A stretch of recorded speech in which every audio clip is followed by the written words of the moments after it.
Hi there, folks, and welcome to this episode of Michael's Backyard Marina.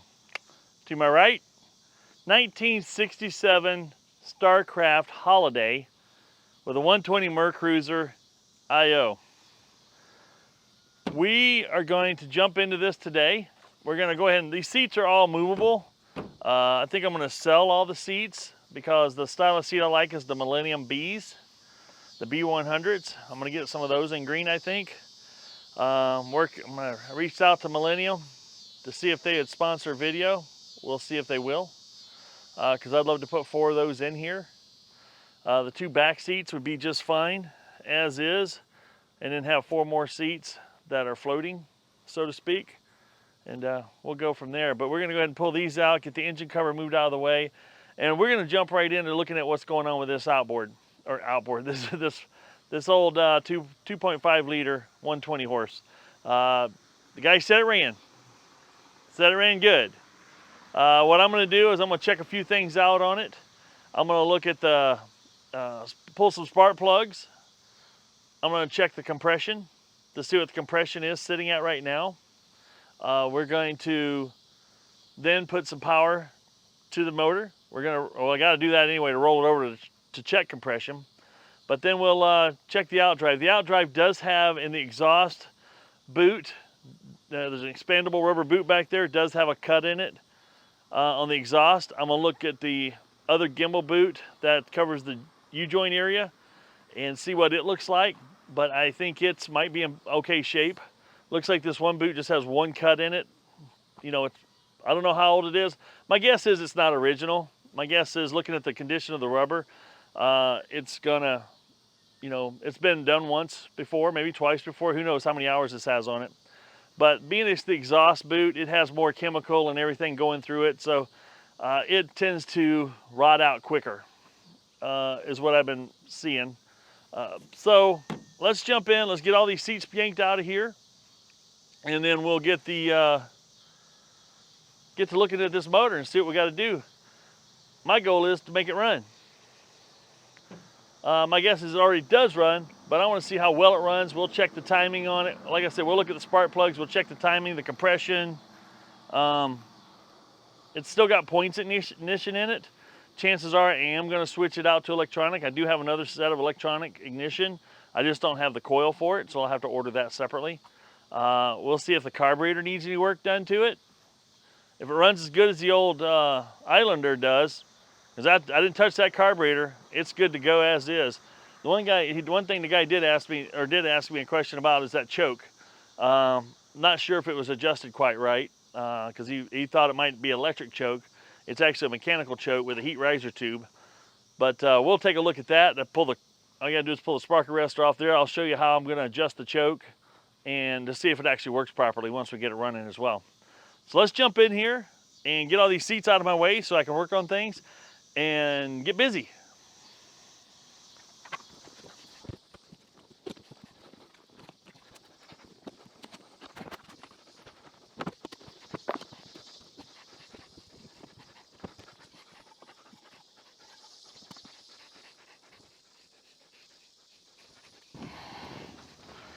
Now, one of the first things I noticed about this motor is it is really dry on the outside, which that's a good thing.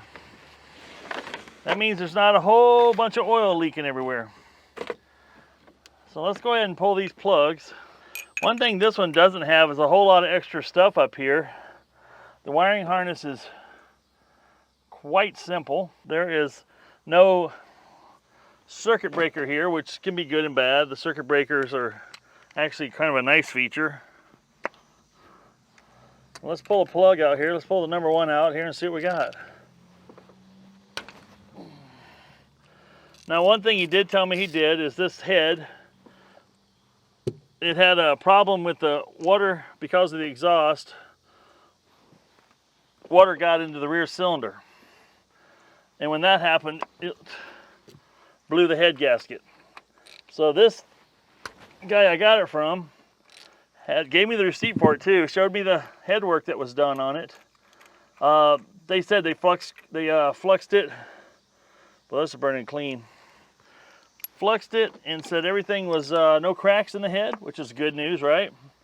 And he put a new head gasket, put it all back together, and he's had it running, which is awesome. So we're just going to take a quick look-see here and see what kind of compression she's got.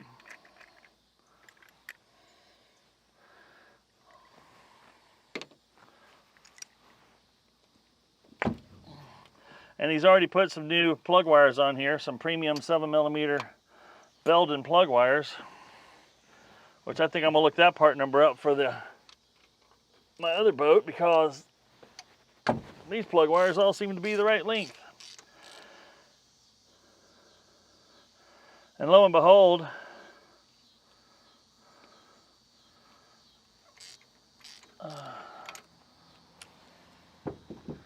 we're gonna check the timing on this. If this number 1 cylinder is actually pointing to here, it makes me start to think that the manufacturer of these boats and what's written in the book may not be quite right, because this would be the 3rd motor that the number 1 plug, because doesn't that look like that's where that was, right?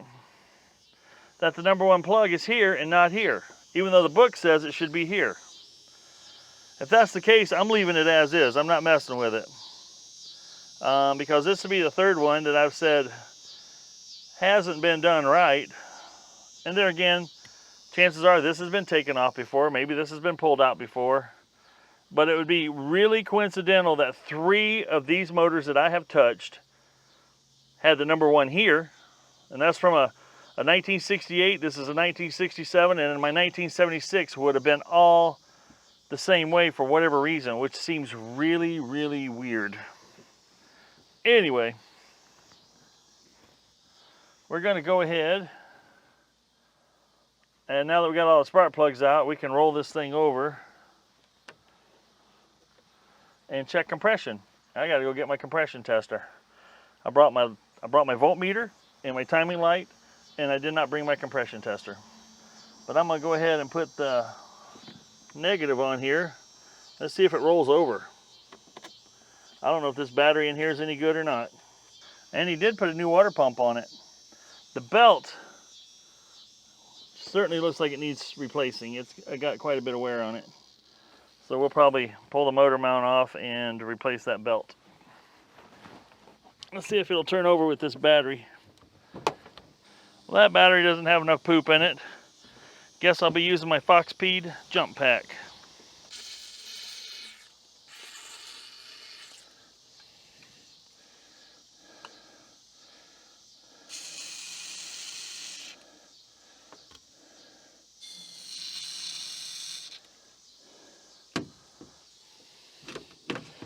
Okay, we got the Foxpeed jump pack here.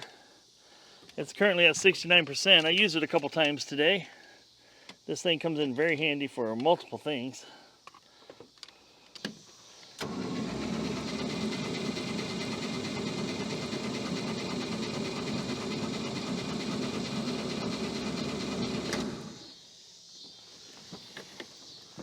Had to get my longer extension. All right, 0. Let's turn it over, see what happens.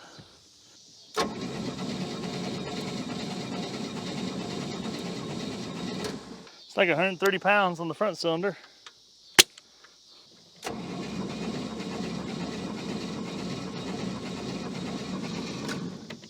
$140 there.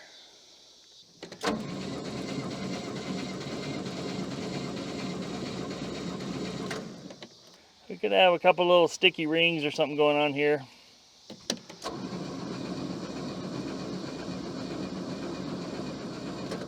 Yeah, we got only about 80 on that back cylinder. We may have a sticky ring. We may have something else going on there. I'm still going to try to fire it up. We're going to go ahead and pull the distributor cap off here. And I want to make sure top dead center where it's at. This all looks fairly new. New points. It looks really new. Well, sure enough, number 1's here. That's the third motor. So that's got to be the way they were built. So what I've been harping on in the past was all lies. You guys tell me what your experience has been. But yeah, that's number one's right here. What the heck? So yeah, here's your number one cylinder right here. Number two. So you got 1, 1, 3, 4, 2. Huh. What the heck? Well, let's put the plugs in. Let's see if it'll make any noise. Next thing I want to check is the carburetor. If the automatic choke is working or not. Because typically if you pull the throttle forward, she's close to being right. It ain't too far off. I think we can give it a shot at running. Let's turn the water on. All right, water's on. Let's see if she'll pop.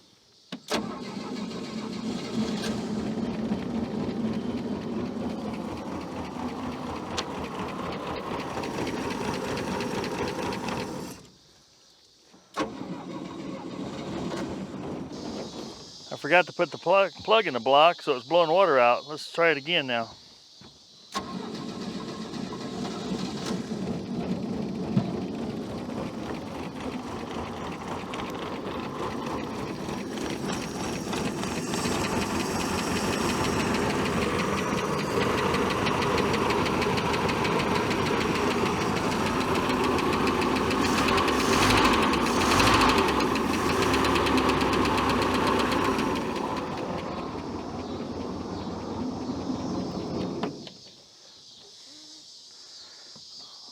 Looks like one more plug on the intake manifold I gotta put in. All right, now we got all the plugs in, I hope. Let's start it up one more time.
.6 volts off the alternator. That's good.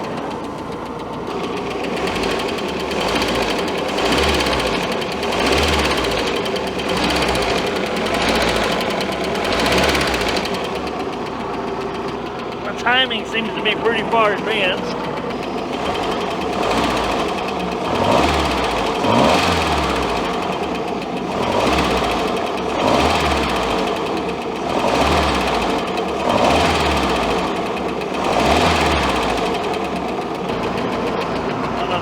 See that or not, but I'm a little bit past 8 degrees on this motor, between 7 and 8 or 8 and 9. Seems to run pretty smooth there. Hard as heck to see that timing bar. Only thing that concerns me is you guys can hear that ticking noise.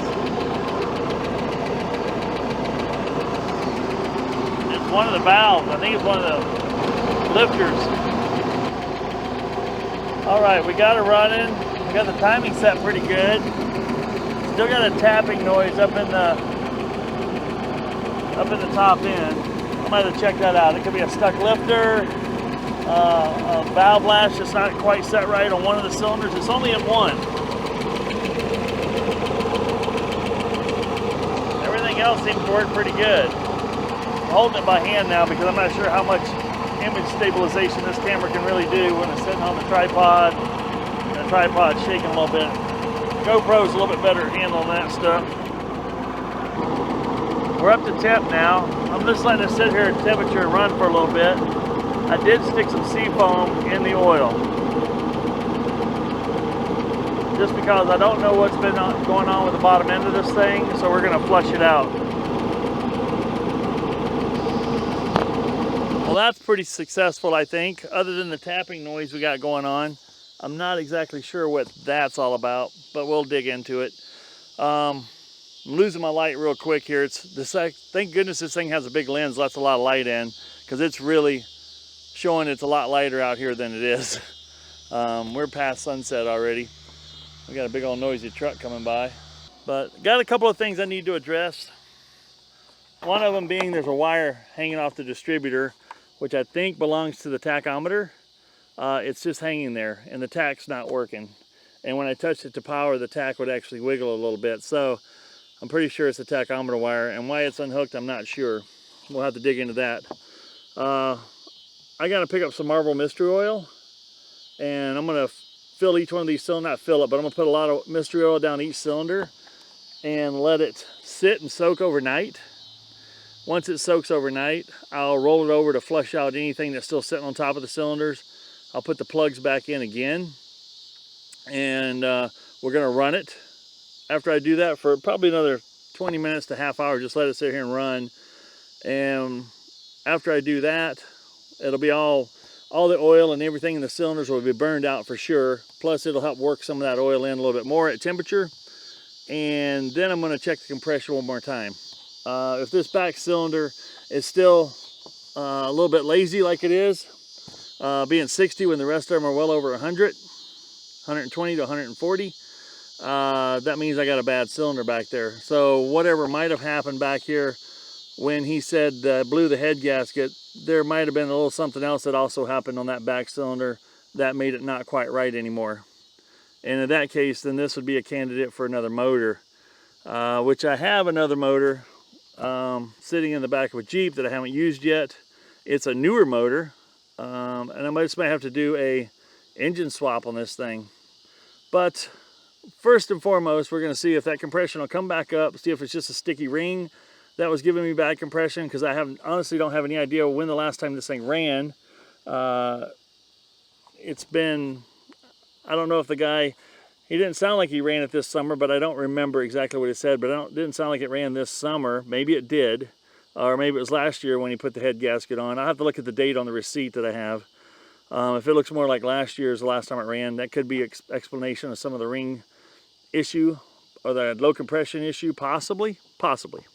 Anyway, the carburetor seems to be working fine. It doesn't seem like I need to do anything there. The choke seemed to work pretty fine. It does what it needs to do. And I'll check it again when it's cold. I'll throttle it forward, see if that choke drops all the way shut or not. If it doesn't, I'll tweak on it a little bit, and I'll show you guys how I do that as well. But I'm pretty happy. I paid up a little more than I'd like to pay for this boat, but it's got a great hull. The hull design and the hull is what I was really after. Was the hull worth $800? Time will tell. I'm really curious how well this thing will ride, because I know when you get closer to the front of the boat, you get a little bit more of you get to feel more of the waves. But maybe with this hull design being just slightly different, maybe you don't feel as much of it. Time will tell. Well, let's call it a night for tonight. We're going to get some Marble Mystery Oil tomorrow. We'll put that in the cylinders. We'll let that soak overnight. Then we'll fire it up again and see if that tapping noise is still there. I run some seafoam in here, like I said, and hopefully that, if it's a stuck or a sticky tappet or lifter or something like that, it'll help make that not so sticky, make that hydraulic lifter work like it should, possibly. We'll see. If it gets quiet, then I know that's what it was. If it doesn't get quiet, we're going to pull this valve cover off and we'll check all the lifters and rockers and make sure there's not one of those that are going bad, giving me a weird noise. But it runs smooth, so gives me the feeling that something's just slightly out of adjustment. All right, we'll see you we'll see you not on part 2 of this thing, or 3. We'll see you in this video in just a little while. For you guys, it's going to be a few seconds. For me, it'll be probably 24 to 48 hours before I'm back on here again. All right, we're back out here the next night. We ran this motor for a good 20 minutes. And obviously we heard the ticking noise, but what I want to do tonight is I want to take a look at these spark plugs after running again, just to see what they look like. The engine runs, I mean, the thing runs good other than the tapping noise. Now, one of the things I want to clue you in on, and Mother Nature is really loud with the cicadas tonight, as they have been for a while now. But I've got this rear cylinder. When I pull this spark plug out, I noticed it had just a touch of rust on it. That looks like it's burning pretty good now. So there's number 1, or number 4 cylinder. But it had this one, the rear cylinder had low compression. It had a little rust on it, which got me to thinking, because these are some of the things that have to soak in with me for a minute or two. And the fact that that cylinder had a little rust on the spark plug tip could indicate there's a little bit of rust in the cylinders. Now, I did spray some fogging oil in there and roll it over a few times before I did my compression check, just because I didn't want to roll over a dry cylinder. If you know, whenever possible, don't do that. And so I had the opportunity to, well, all these plugs are burning absolutely the same. Looks great. So I ran it for 20 minutes now, and I want to do another compression check, and simply because if I did have some stuck rings due to a little bit of rust, or you know, in those cylinders, I want to double check that to see if maybe that running broke some things loose. And I also put some sea foam in the crankcase and got that circulating around. And so we're going to see if the compression on this back cylinder, or all the cylinders, you know, how much it changed. So we're going to go ahead and spin this over. So there again, I got to hop out, turn the water on so I don't run this thing dry. And then we'll give it a whirl. And now, since the battery I know isn't in excellent condition, I got my Fox Speed jump pack back out, and I got it charged to 100%. And we're going to go ahead and hook it up so it's ready to rock and roll. Let me go turn the water on, then we'll roll this thing over. Get some compression checks for the second time around after running. Okay, the water's on. Let's roll her over.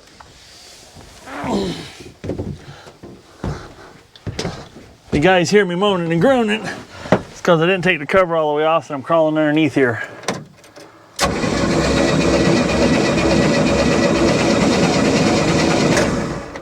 Hey, we're up to 100. We were pretty low back there before. Well, that's good. That came up some. Quite a bit, actually.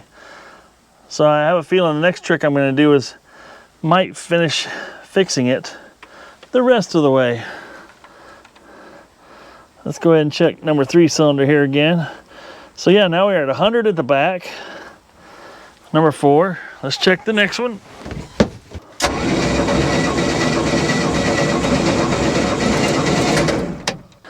I accidentally hit the button. That was about 130.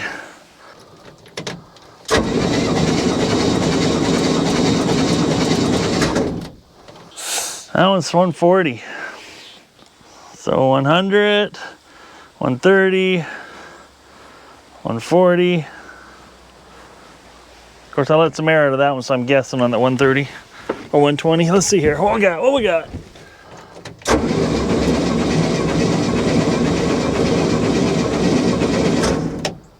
125. So what I'm going to do now is we're going to put some Marvel Mystery Oil down each cylinder, and I'm going to let it soak overnight for the simple reason, primarily for that number 4 cylinder. If it has any rings that are stuck, this will help break that bond. So we're going to dump a generous amount down each cylinder. What that'll do, that'll set on top of that piston and set on top of those rings, and it'll slowly work its way through. Now I've taken an air compressor with a rubber nozzle and put in there and actually blown the rubber mystery oil past the rings just to make sure it was all the way around it. But I think this soaking overnight is also going to do an equally good trick. Now you guys might ask, can you put too much down these cylinders? The answer is no, provided you do what I'm going to do tomorrow. Now what I'll do before I even roll this engine over, I'm going to check the oil in the crankcase to make sure it's not over full, for one. Number two, I'm going to roll this engine over multiple times to make sure there is no oil left sitting on top of the cylinder. When I say no oil, I mean like puddles of oil sitting on top of the cylinder. That cylinder's completely full. We're making a real mess here. That one's full too. All right, I put dang near that whole bottle in there. We're just gonna let that sit there and sit overnight, and maybe even 2 nights. Now I'm just gonna go ahead and set the spark plugs back in here. I'm just setting them to cover up the hole. The front and rear cylinders are pretty damn near full. They're actually full to the top. We're just gonna let it sit like that. It's not gonna hurt a thing. And let that soak overnight, and we'll see how much, be curious to see how much oil is still sitting here and how much actually works past the rings, because there is a ring end gap on each of your rings. That's a few thousandths, right? Well, technically that should just leak down past those rings overnight. It'll work past one, then past the other, and so on and so forth. And hopefully each one of these cylinders it's run through overnight. If it hasn't, I'm gonna give it 2 nights to do so, because I wanna make sure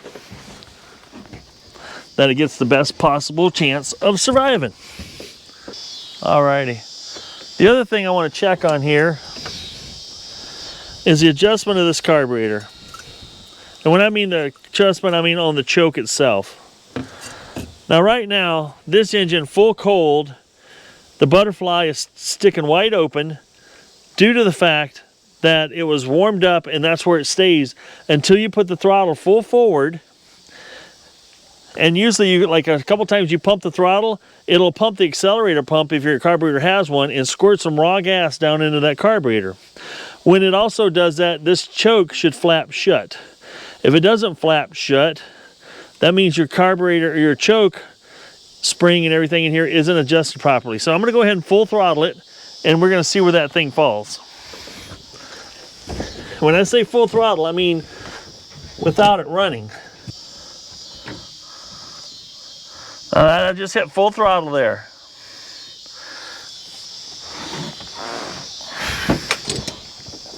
And as you can see, that almost, it's pretty shut, but not as shut as I want it to be. It's really close. So now what you have to do is you can loosen these screws, which somebody had been messing with it because they're not very tight. And there's usually like a screwdriver slot here, but that's obviously been broken off because somebody tried to adjust it when it was too tight. And you'll have that.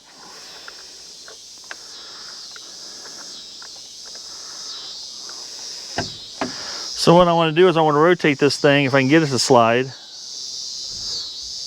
Yeah, see there? I rotated it this way. It brought that down just a little bit further. And what I want to do is have it so that thing rests shut like that. Now the naturally aspirated motor will pull that open when it runs, when it starts. It'll run, and as it builds heat up in the engine, this is a bimetal spring inside here.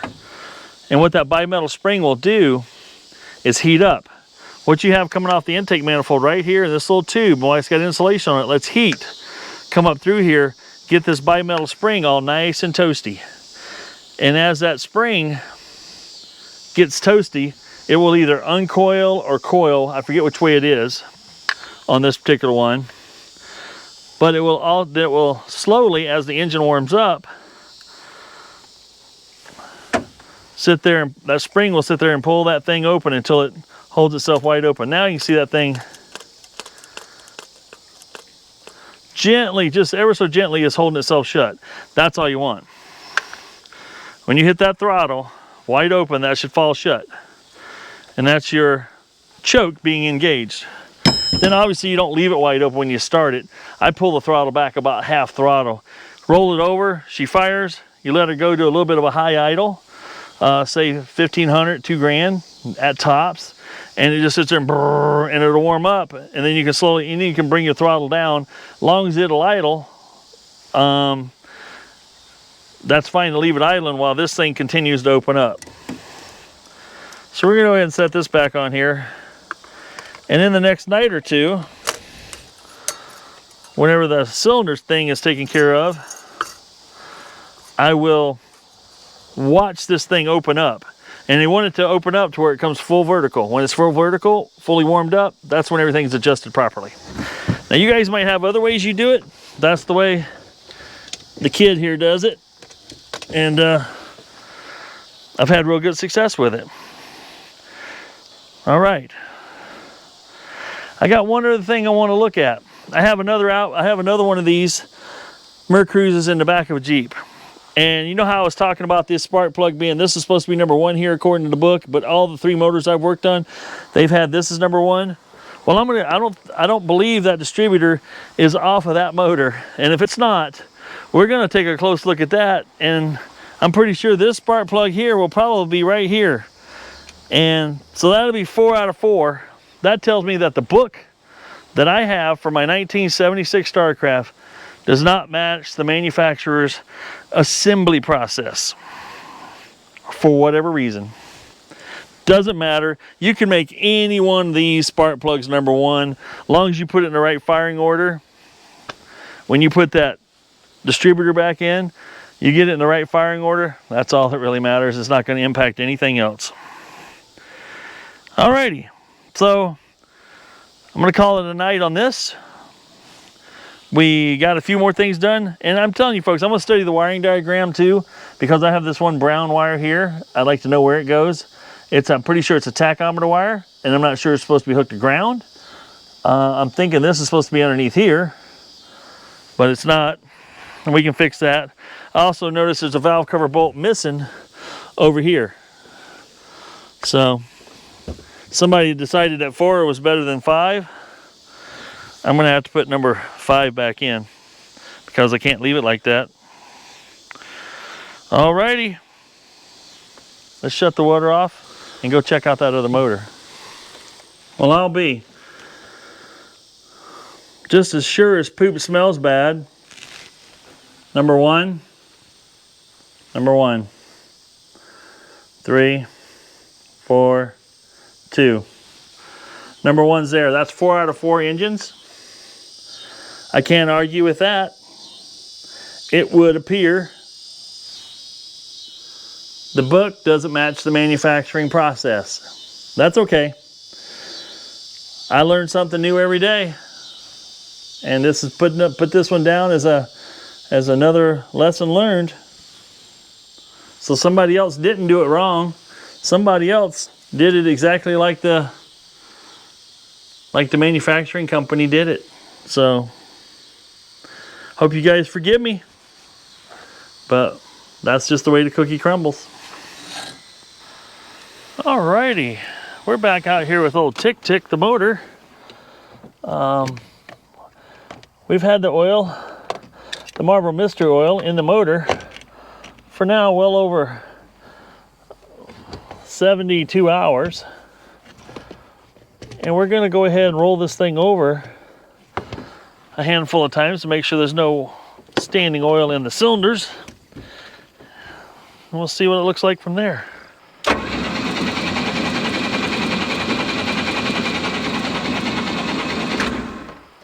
Well, that's good. Nothing went poofity poof out of the cylinders as far as the oil is concerned, I think we're going to go ahead and stick the plugs back in and give it a old let it run for a bit. Now, I did notice, you know, as we ran it last time, that the we have some valve noise.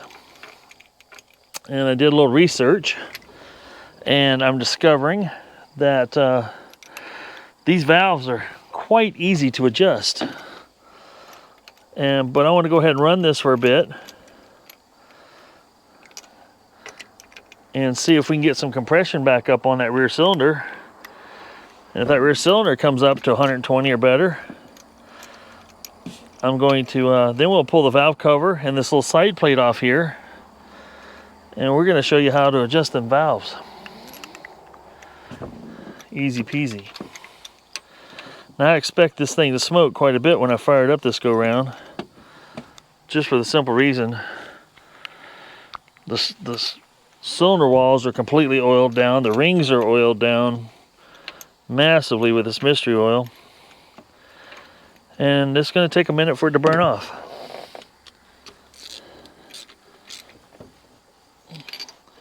Give these a little snuggy poo.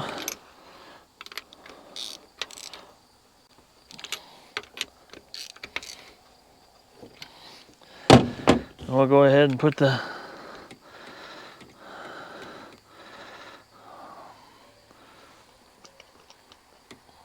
spark plug wires back on. Coil wire.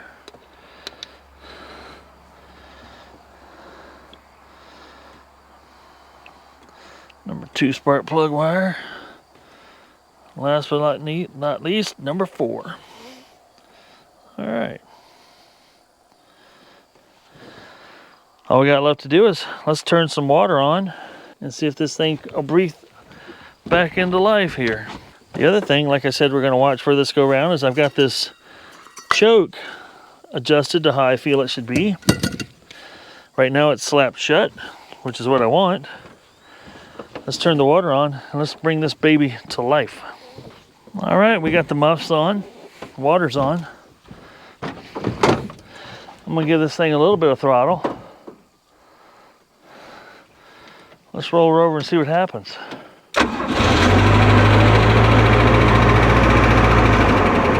Wow, that started up fantastic. That hardly even rolled over. She's alive. I've dropped that throttle all the way down to an idle.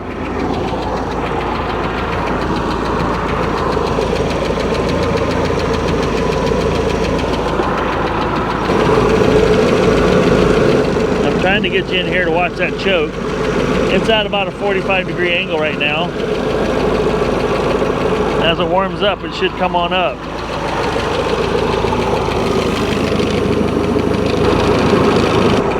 The tapping sound seems to be a little quieter, but I'm pretty sure I can adjust that right out. Man, this thing runs good. We're gonna let this here butterfly. We're gonna make sure it comes all the way to vertical.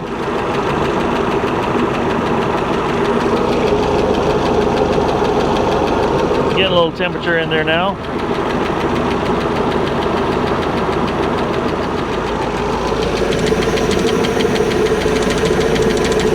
He's just about there.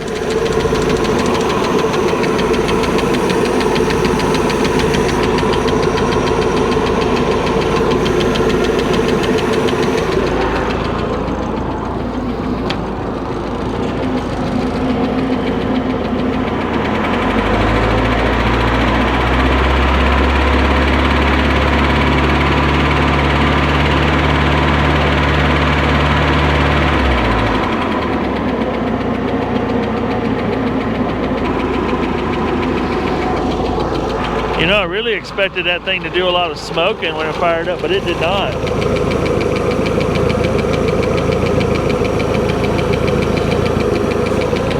Engine's running cool. That's all the way to vertical.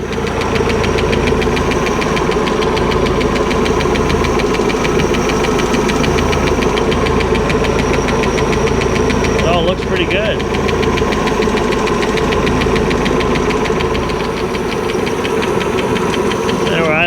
around just a little bit.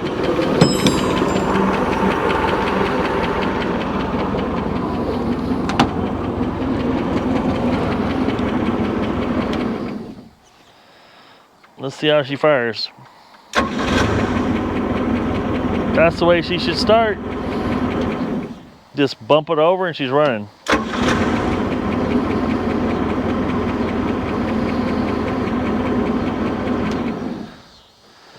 Oh, we got ourselves a good runner here. Now we just got to get rid of that ticking noise. First thing we'll do is undo the negative battery terminal and take the power away from the motor. Electrical power, that is. With that disconnected. So one of the things we're going to have to do is remove my distributor, because I want to remove this side cover. See if I can get you around this side.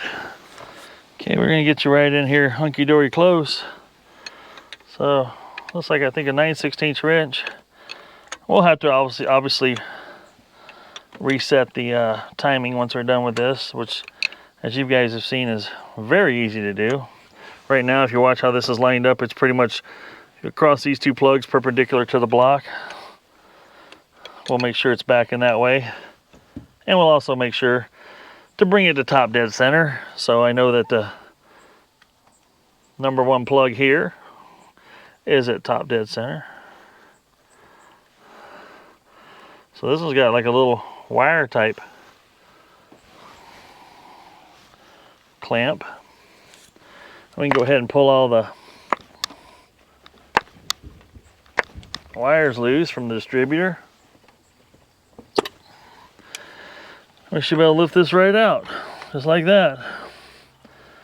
Easy peasy. There's remnants of a gasket there, but there's not much gasket left there. We'll go ahead and remove the one wire here from the distributor. A little 9/16 socket back here will help relieve the coil of its position. I'm going to go ahead and remove the black wire from the distributor.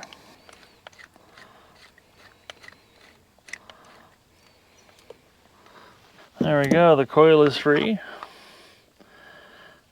The distributor is free. I think you guys might be starting to see why I like these little motors. And we got, looks like 4 bolts and a Phillips screw here.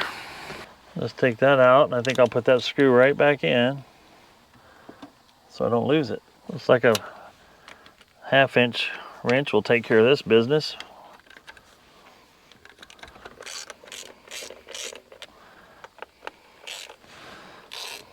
Under here we should be able to see the push rods and the lifters, the hydraulic lifters. If this has hydraulic lifters versus solid, I'm pretty sure they're hydraulic.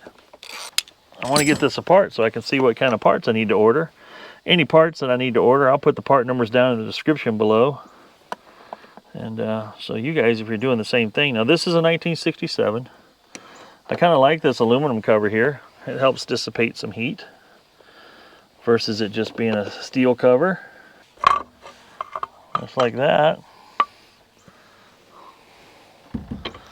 We've got our lifters all exposed. A little bit of felt-like debris down in there. Otherwise, though, it looks pretty clean. What I'll do is I'll also spin these around to make sure I don't have any bent ones. Make sure that's not my ticking problem, or why that might be out of adjustment. We shall see.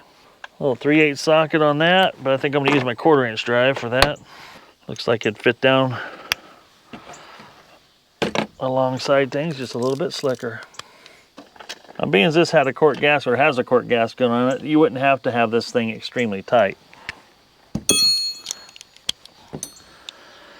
But it also feels like it should have been, after it's been run a couple times, could have been snugged down just a tick, because they are just about finger loose, honestly. The other cool thing about this is an aluminum cover as well, which is pretty spiffy.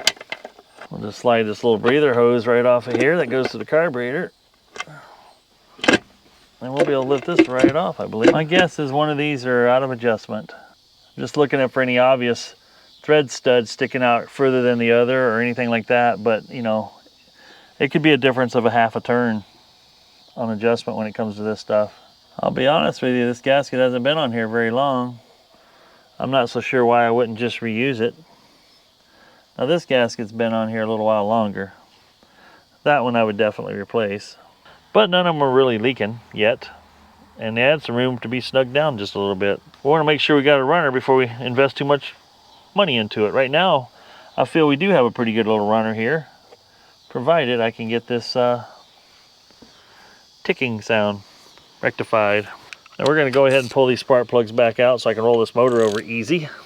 Now one thing I do like about this hull design that most people don't think of, my other boat, the hull comes over, probably about here. So if you're trying to do stuff like this, granted it has a little more clearance here, but you're underneath a cover. And this here is a lot more exposed, which I really actually enjoy that. So these are still burning pretty dark. Chances are we'll do a little bit of an adjustment on the carburetor. Maybe lean it out just a little bit because it seems like it might be just a tick rich. That's not bad though. Yeah, that one's burning pretty black. The nice thing is they're all relatively the same. Of course, a lot of black could happen just when I had all that oil in the cylinders, and now it's not there. All right, made some pretty good headway tonight. Now, just to tell you the layout of this is we have an exhaust here. I'm looking at this on my phone. I took a picture of everything.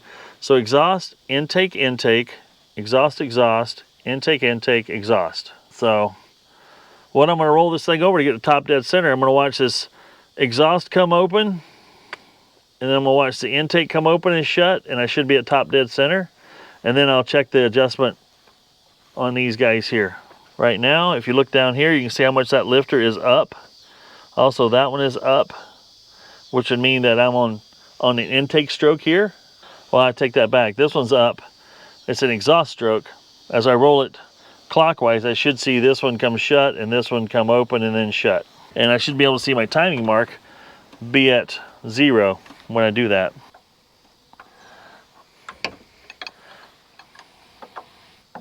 So as you can see there, the exhaust stroke's coming up and it's now closed.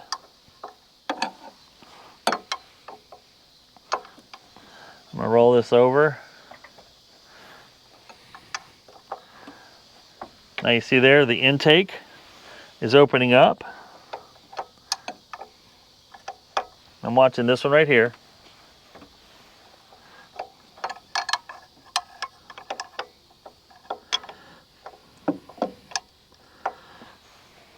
There you go.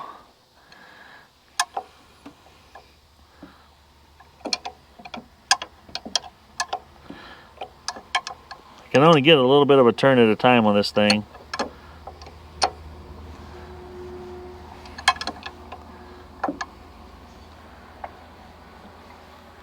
There, now if you look down here,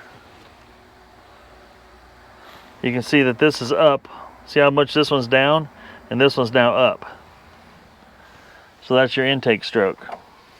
And when that comes back down, see that's all the way back, all the way down now? We're going just a little bit further. And that would be our compression stroke. So now, see that one there? Way too loose. I can spin it freely, I can wiggle it up and down. That's most likely my ticking sound.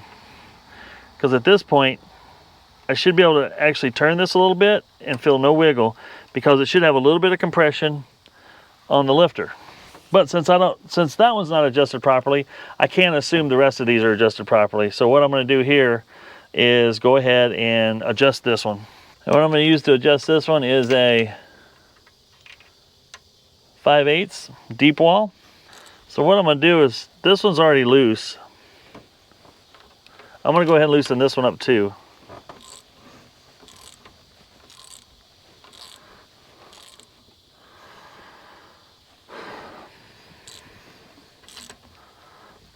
And I actually want to adjust this when it's cold. Right now it's warm. And we'll begin again in the morning when I've got some fresh daylight out.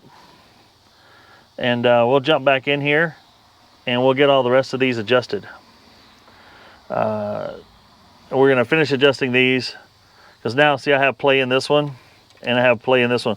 That's, if you've got play when it's on the compression stroke, that's the tick tick ticking sound. So that's a good thing to find that. And the other thing you can do is when you roll these around, you can watch them, and if you see them going back and forth when you roll them, it means you got a bent push rod. So far I like what I'm seeing. I'm glad I discovered this on number 1 piston, or number 1 cylinder. Already had some slop in it. That's perfect. That's what you want to find. You want to find the smoking gun, which is what we found here. So in the morning, I'll get these valves readjusted. We'll put this cover and this cover back on, the coil and the distributor back in, and we're gonna go ahead and run this thing and see if that ticking's gone. If that ticking's gone, and I'm gonna check the compression on this cylinder. And if I've got 120 here or better and 120 to 140 across here, I've got a 1967 motor that's gonna run me for a minute or two. And I have a feeling we'll be able to take that thing out on the river or the lake. We're gonna do the lake first to make sure it works. But then we're gonna go pay attention to the outdrive, because this has an exhaust gimbal or exhaust boot that is cracked, and we need to fix that. But so far so fun. All very good stuff. Alrighty folks, we're out here. I brought my good camera out for this shot because I wanted to get a good close-up shot for you folks on how to adjust the valves. Because like I said just moments ago, it's the next morning now. I got some bright sunshine out here. I'm trying to get you some good clear footage so you can see exactly what you're doing, or what I'm doing, so you can repeat the process. So what we got here is I've got these valves backed off loose. Now I did find one that wasn't adjusted properly, had some in play, and that was causing me, I'm sure that's where my tapping noise was coming from, which is a nice easy fix. I can make that noise go away just by adjusting it properly. And it's easy for somebody to not get it adjusted properly. So right now, as you see here, I've got a lot of up and down play. And what we're going to be doing is turning this. Now keep in mind, I got this on top dead center. This is on the compression stroke, top dead center. Both valves are closed. Obviously, I've got the spark plugs out. But what I'm going to do is, you're sitting here wiggling this rod. You can feel the play, and when you feel that play go away, just like that, it just got tight on me right there. Now, the one video I watched, which was a very good video, said he went 270 degrees plus a little. Now, what I just read in the manual is 1 full turn. So I'm going to go with 1 full turn. I'm going to follow the manual. And here again, I've got the handle right here, so I'm going to go 1 full turn. And now everything's going to be tight. We've compressed part of that hydraulic lifter. So then we're going to do the same thing to this one. Let's just keep tightening things down until I feel the play in the rod and the rocker just completely disappear. Right there. Just that little bit. Now it's tight. So I want to do this again. I'm going to go 1 full turn. Now, the number 1 cylinder is adjusted. Now, the firing order on this thing is 1, 4, 3, 2. 1, 4, 3, 2. If you go according to your distributor and how your wiring is 1, 4, 3, 2. So, and the reason I say that out loud to you is, get my feet adjusted here. I'm going to roll this motor over, so I've got cylinder 1. The next one that's going to be going off is number 4. So I'm going to adjust this one next. So I'm going to go ahead and roll it around. I'm going to watch this valve open and close. And this valve open and close, whether it's exhaust or intake, you're going to see them, they're going to move back to one another. So it takes me a minute to crank this over because it's hard to get a hold of the front of this crank. But as you can see, that one started to move, right?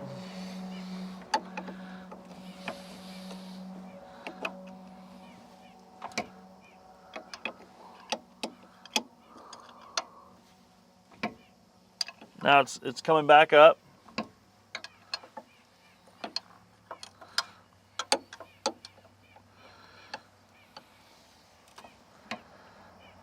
Then you're going to see this one go closed. See, now this is starting to open. This is the intake.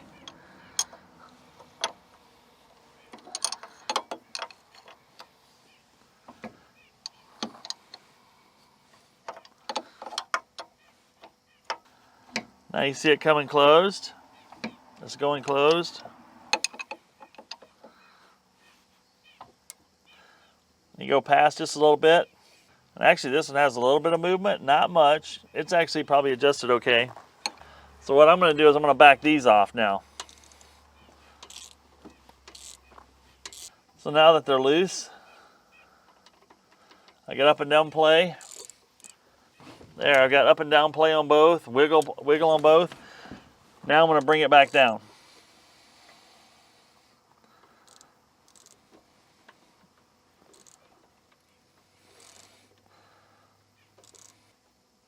There we go. Whoop, not quite.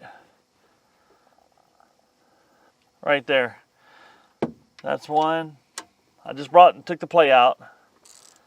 We'll do the same thing on this one. There we go, the play's out of that one. Here again, we're going to go one full turn.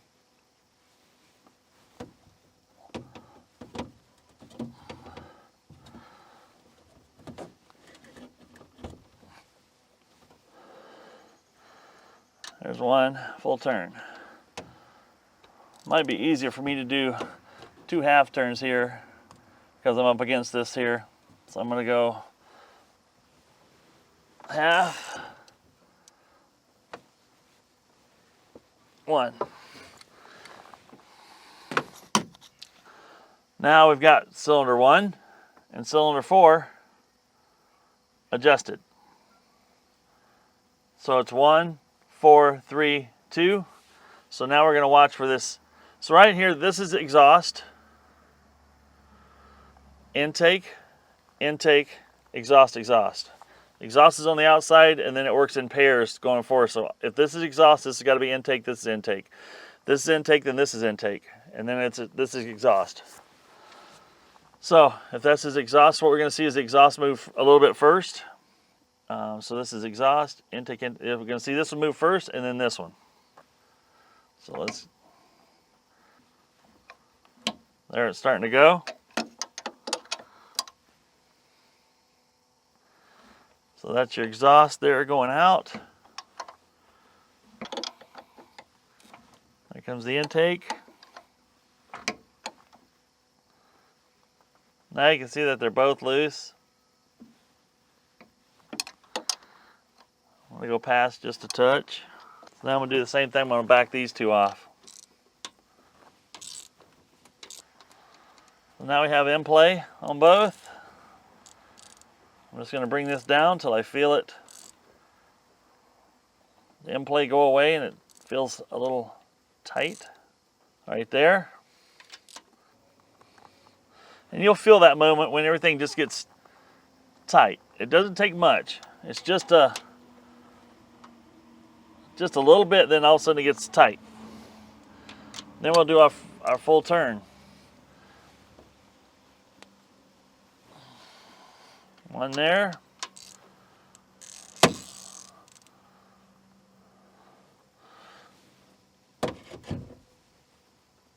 One there.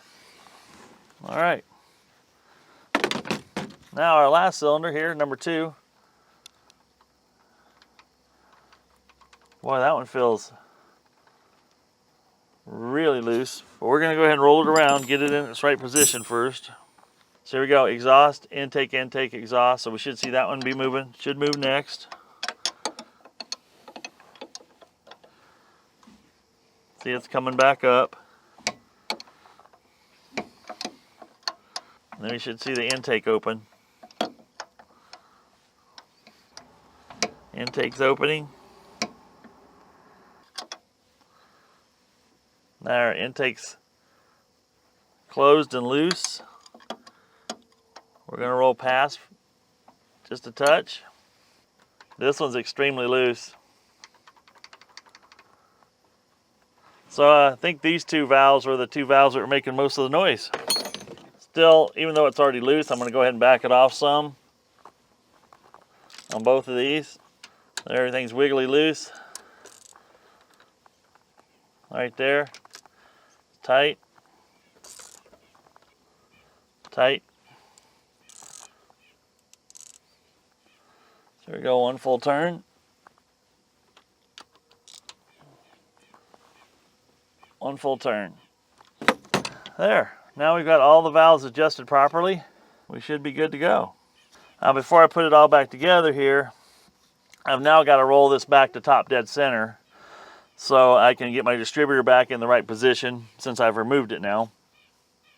And once I get the distributor back in the right position, well, I can put this cover on first.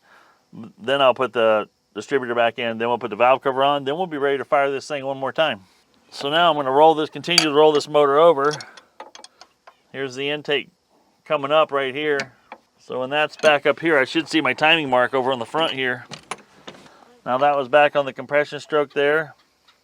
And so then I've got my timing mark lined up to 0 on my pulley. This is on the compression stroke. I should be at top dead center right there. One thing you can do to check it while you got the spark plug out, like right here, I can put a little Allen wrench in here and touch the top of the piston. And then when I roll this motor forward, piston starts down. If I roll it backwards, piston starts down. That's how I know I'm on top dead center for sure.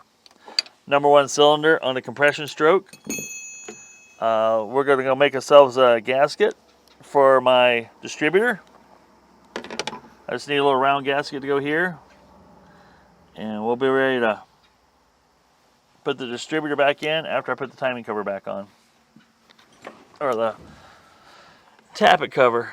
So we're going to go ahead and stick this tappet cover back on now. I'm going to reuse the gasket for now. If it becomes a leaking problem, it's, as you've seen here, it's easy enough to go ahead and replace. I'm carefully not disturbing the existing gasket. Now you guys might ask, would I have had to take this cover off? The answer is no. But the one thing I wanted to see was the condition of the lifters, to see, make sure those lifters were all moving up and down. Nothing was acting sticky. Nothing seemed to be sticky anyway. And to make sure that when you back this off, that lifter is at the top. And basically what you do when you turn this down a half a turn is you are compressing that lifter of half of its stroke. It has movement in there that it supports. And when you have it there, you're compressing with this one turn, you're compressing it half of its stroke that it has available. Nice gentle tightening on these bolts. We'll put our little Phillips screw piece back in place where it belongs. Now I apologize if this gets a little long-winded, but I think it's important to see the steps I'm taking here so you don't miss out on anything. And I'm trying to explain what I'm doing while I'm doing it. And I hope I got it all captured here. So this cover's back on, tappet cover's back on, or lifter cover, however you want to call it. And I got my little wire harness back on. Now the next thing to do is put my distributor back in. I can easily go ahead and put my valve cover back on as well. There's nothing keeping me from doing that because I'm at the top dead center and all that fun stuff. You know, this thing is really clean. There's no reason why I can't just stuff it back on where it was. I'm going to go get me another bolt because the one was missing from the other side. There was 3 out of 5 put in. It looks like there's room for 5. So we'll get another bolt and get that installed. Now the book tells you can actually adjust these valves while it's running. You actually, when it's running, you're doing the same thing I just did. You're backing them off till they make noise. You tighten it down till it quits making the noise, and then go a full turn. Same procedure, whether it's hot or cold, which I thought was really interesting. Difference being, it's going to be a heck of a lot messier because this is going to be oil splattering up here, which oil wipes off. Now, typically, I would never recommend reusing a gasket. In this particular case, it's kind of interesting just for the simple fact that I know this stuff is relatively fresh because of the head work that was done. So when he did the head gasket, I'm sure he bought the entire top end gasket kit. So from that point of view, you know, I know these gaskets are fairly fresh. They are the old quart gaskets. I don't mind the old quart gaskets. They actually work pretty good. It's just something you want to check periodically. If you start to see a little bit of a leak, the nice thing about a cork gasket, you can give these little screws another 1/8 of a turn, a little snugging, and it might seal it right back up. Because the gasket starts, ow, dropped my stuff. But the gasket starts to take the shape of the head, because it is just a cast surface. It's not a machine surface like you have on a lot of modern day machines. So that's why I'm just giving these things a little bit of a snugging. There we go. So we're all buttoned up there. Let's go ahead and stick the spark plugs back in. Why not? These are the AC Delco R44XLs that he had in here. I'm just leaving them. I'm just going about hanging everything back on here I can before I climb out of the boat and go make that gasket, just in case I had to go pick up something else. All right, we got ourselves a new gasket made here, and I'm looking down in there. This little screwdriver slot that's way down in there that drives your oil pump is this way. So, and I need to have this distributor in about this direction right here, because I want the wire coming off this side. So 2 o'clock is about there, where that cap's going to be, where number 1 wire is. That looks pretty much almost like where it needs to be. So it looks like I need to be past just a little bit. And see, that's not setting all the way down there because it's not falling into the pump yet. Let's see here, plus it went too far. Let's see here.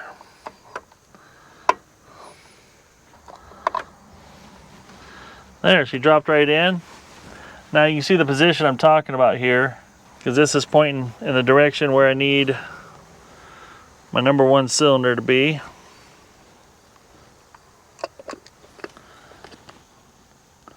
Which that's about right there. So you can see the rotor's pointing right here. Basically, I shouldn't have said 2 o'clock. I'm thinking wrong. I'm thinking up here in the number 2 cylinder. Number 1 cylinder is actually down here at about 4 o'clock. 4 or 4:30, give or take. But you can see the angle it's at now. So when I put this cap back on, as you can see, we had it timed where this is pretty much perpendicular. So that's about where everything needs to be. So I'm going to go ahead and snug this cap on down. Now we got to install our little clamp that's going to hold our distributor in place once we get it adjusted properly. Now with my 9/16 wrench, I'm going to go ahead and put a little, I'm not going to tighten it. I just want it to be snug enough to hold this from moving freely, but that I can actually make little adjustments and have it stay there. All right, let's go ahead and plug our little plug wires back in place. Now that we got all our plug wires on, we got to hook our 1 power wire back up here. All right, all the wiring's hooked up. All the plug wires are hooked up. Now we're ready to hook the timing light up. I'm going to go ahead and hook that up so when I get it running, I can go ahead and make that quick adjustment and see if everything's working like it should. We need to hook the breather vent pipe back up. There we go. To the carburetor. All right, so I'm going to move you here. I'm going to go ahead and hook the timing light up to the number 1 cylinder here, and also hook my power cables, so that when I get it running here, I can adjust it pretty quick. Let's go turn the water on. Alrighty, water's on. Let's see if she'll kick and go. Hopefully I got everything right. First thing I'm going to do is throttle all the way forward her. Watch that carburetor drop shut.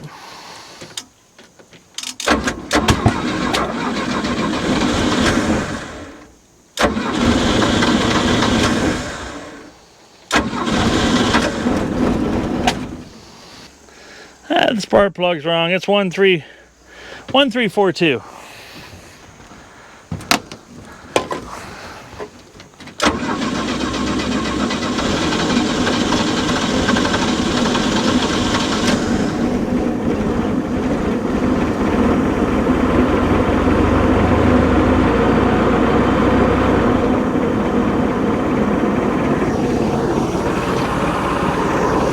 No more tapping. That's a beautiful sound.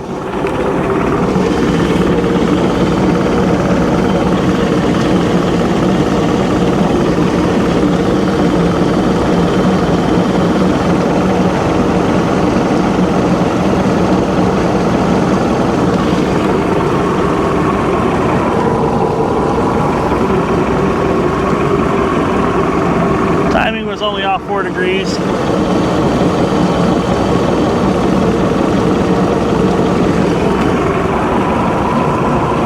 We're gonna let her warm up there.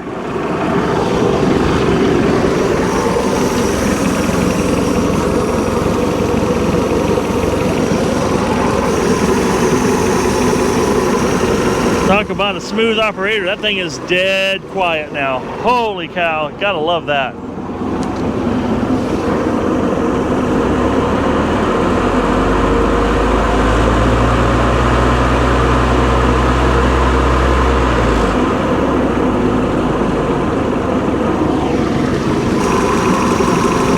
Boy, there's nothing wrong with how that's running now. We got ourselves a runner, boys.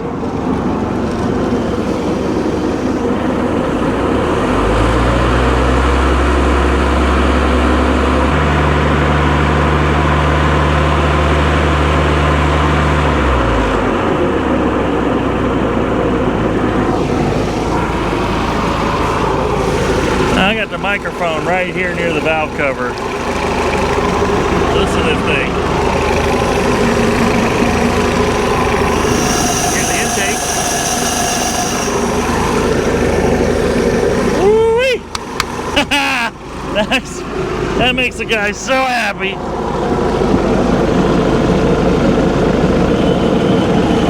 We're gonna lock her down right there.